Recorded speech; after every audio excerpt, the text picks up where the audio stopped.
Hello, today I want to show you my favourite ways of using the Stitch in Time background stamps. They're both A6.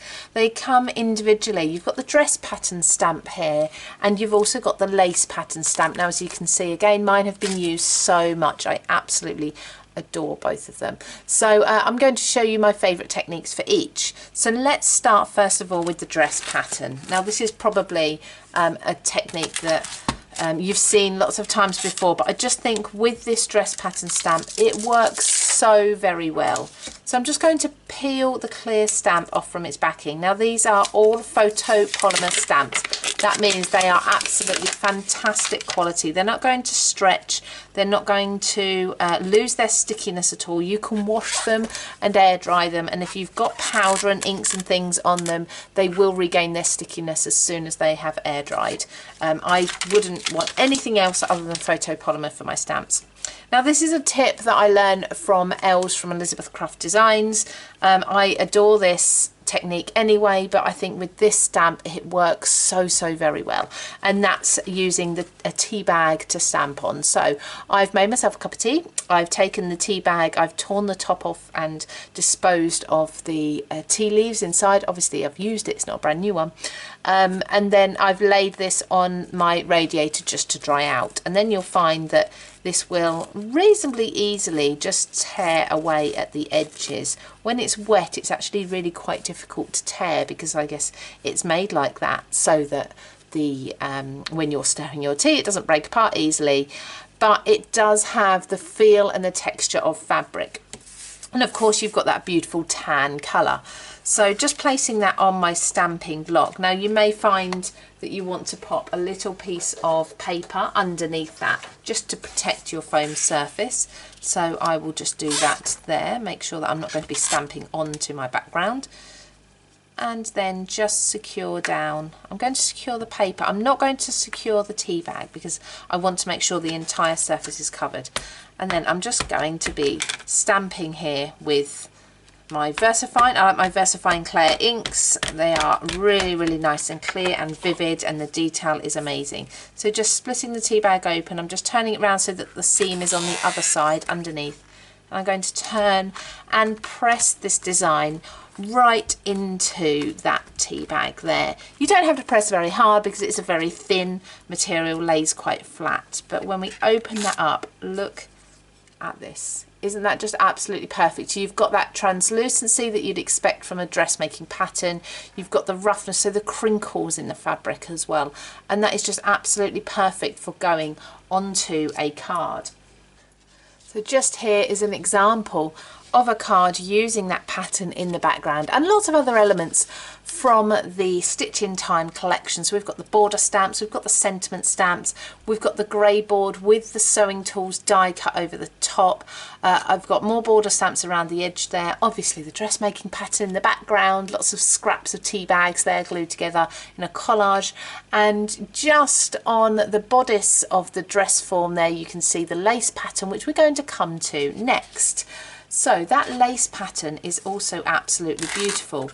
Let's remove this, and I'll clean that up in a moment, and have a look at the lace now. So this is a lovely bold texture stamp. Okay, lots and lots of detail in it.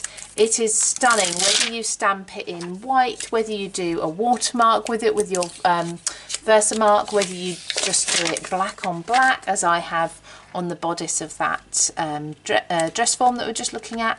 But my favourite thing to stamp this onto is either parchment or vellum. The reason being is because when you look at lace, the embroidered lace detail is solid, or mostly solid, but the actual mesh, the netting underneath, is quite see-through. So I'm just going to use this as the see-through element, and then the embossed or the stamped flowers will be the solid parts. So just making sure that's on there. Now I'm going to stamp this in Distress Oxide for you first. This is pumice stone, so this is a light grey colour, and it's going to give us the look of a vintage lace, but it's going to be ever so subtle.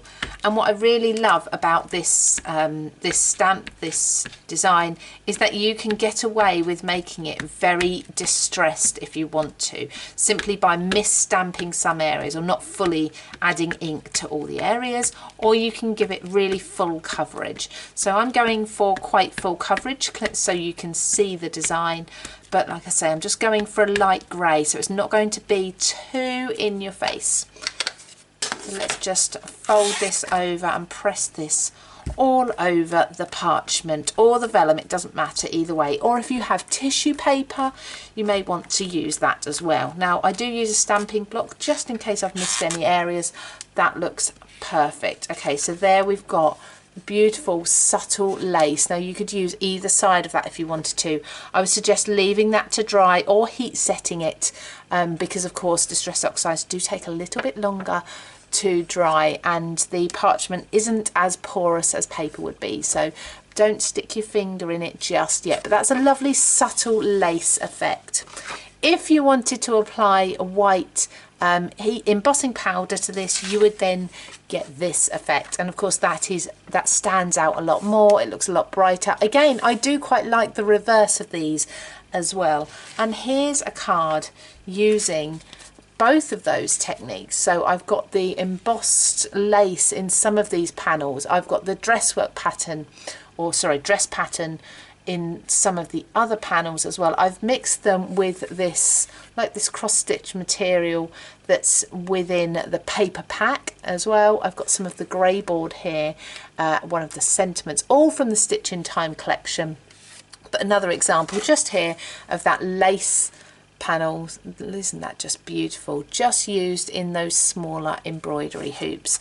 So there's lots of ways you can use this. You can use it as an entire background, but you can also snip small areas out. As this, I used the patchwork panel to die cut all the hexagons and triangles, but you can use, as I said, the embroidery hoops, or you can hand cut small strips or squares for patchwork, or just use the entire thing. They're both absolutely beautiful, and I really do love both the dress pattern there and also the lace.